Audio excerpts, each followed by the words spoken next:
I'm going to preface this video by saying that I thought that the pre-hotfix loot drops were fine, because the loot pool is 350 plus strong, with extra RNG on top of that in the form of the legendary being anointed or not, and even then, there's even more RNG because you don't know if the anointed perk will be good or not. 99% of the legendaries I pick up, I throw away or I save for a different build that may or may not work out. I didn't like the loot nerf, and I still don't, and I hope they give us a way to properly find the legendaries that we need without having to sift through RNG upon RNG upon RNG to get one of the 350 legendaries that we are looking for. And I get that it's supposed to take time. I mean, I play a lot, I try to play when I can, but I have a life. I have a near full-time job. I see people with crazy awesome builds because they got crazy lucky, and I want that too. Nothing wrong with that. So as you may or may not know, you can play Borderlands 3 offline and completely bypass this hotfix. It'll be basically OG Borderlands 3 all over again. On the consoles, this isn't a problem. All you have to do is just change the setting and that's it.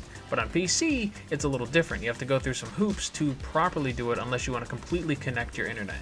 And that's not what this guide is for.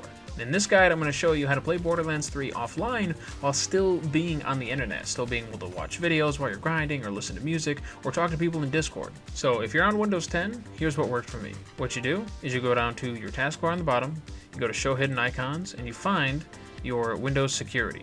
Or if it's not there, you can go through the notification button on the bottom right and then go through the settings and get to it there.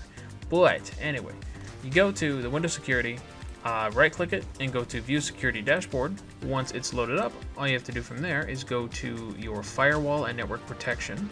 Open that up, you'll see a bunch of stuff. At the very bottom, close to the very bottom, it'll say advanced settings. Click that, and then it'll bring up another window, the Windows Defender Firewall with advanced security. And on the left, you will see a tab that says inbound rules, outbound rules, connection security rules, all that stuff. Go to outbound rules, and what you're going to want to do is to create two new rules. You're going to have two different blocks, and this is going to block both of the EXEs for Borderlands 3.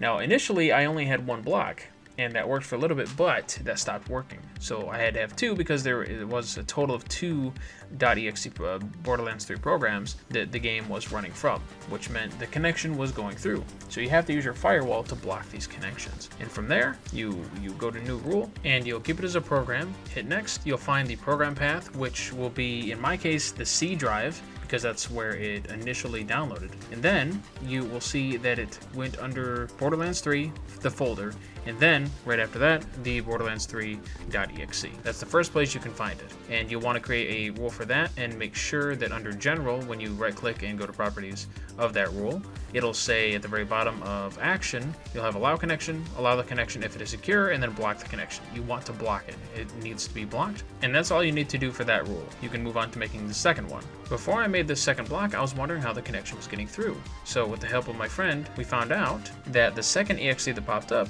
was in the same Borderlands 3 folder, except from there, you need to go to Oak Game, then Binaries, then Win64, and then you'll finally see the second Borderlands 3.exe. Once you found it, make sure you go to properties on that second rule and make sure it's blocked. Doing so will give you the opportunity and the ability to play Borderlands 3 without the pesky hotfixes, at least until they officially patch it, and they will. I'm just hoping that when they do, we get some performance optimizations and some more balancing and some other quality of life stuff that will make playing the game even more enjoyable than it currently is. So I hope with this guide on how to play Borderlands 3 offline that you're able to get your loot fix at least for a little while and go and enjoy yourself.